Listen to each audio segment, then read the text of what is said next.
datang di channel ini. Kali ini kita akan membahas tentang kompetisi driven career atau karir yang didorong oleh kompetisi. Kegiatan apa saja yang bisa mendorong kinerja karyawan? Yang pertama, memotivasi. Kedua, memimpin. Ketiga, pengembangan organisasi. Keempat, pengembangan manajemen. Dan yang terakhir adalah pelatihan. Sebenarnya kegiatan tersebut dilakukan untuk mendorong perubahan perilaku dari karyawan yang diharapkan bisa lebih baik lagi.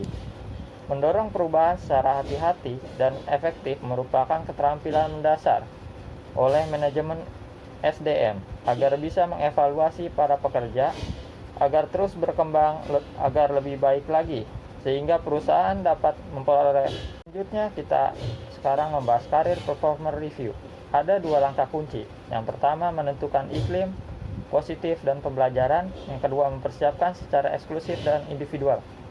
Cara yang pertama itu perusahaan menentukan iklim positif dan pembelajaran. Sebelum diadakannya pertemuan formal, seorang manajer bisa mempersiapkan pertemuan informal dengan para bawahannya. Sehingga manajer dapat memastikan bahwa para bawahannya memiliki kesempatan untuk memahami hal-hal yang akan dibahas dalam pertemuan formal. Yang kedua, pemikiran manajer dan bawahan bisa saja berbeda-beda.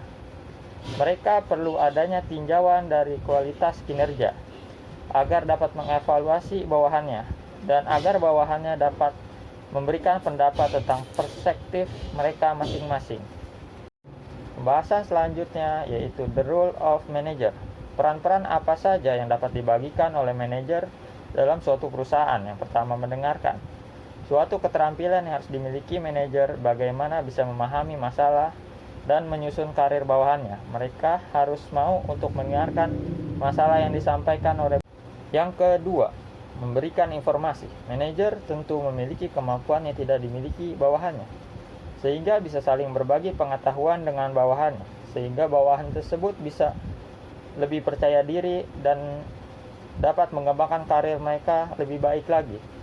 Yang ketiga, memberikan nasihat. Seorang manajer tentu harus bisa memberikan nasihat-nasihat kepada bawahannya agar bawahannya bisa berkembang.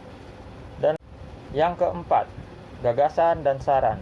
Untuk pengembangan karir karyawan, manajer itu harus tahu bagaimana tujuan dari karir bawahannya. Manajer harus memberikan saran agar tujuan dari bawahannya bisa tercapai. Pembahasan yang terakhir yaitu umpan balik 360 derajat merupakan penilaian paling komprehensif. Selain diberi umpan balik dari manajer, karyawan juga diberi umpan balik dari rekan-rekan dalam perusahaan tersebut. Diketahui bagaimana ia dipandang, dinilai dari keterampilan, gaya saat ia bekerja, sehingga bisa mendapatkan umpan balik dan komentar dari manajer maupun rekan-rekan mereka. Tentu hal ini dapat meningkatkan komunikasi antar karyawan. Sistem ini dapat membantu untuk mengurangi konflik yang sering tidak bisa disampaikan. Demikian pembahasan kali ini. Atas perhatiannya saya ucapkan terima kasih.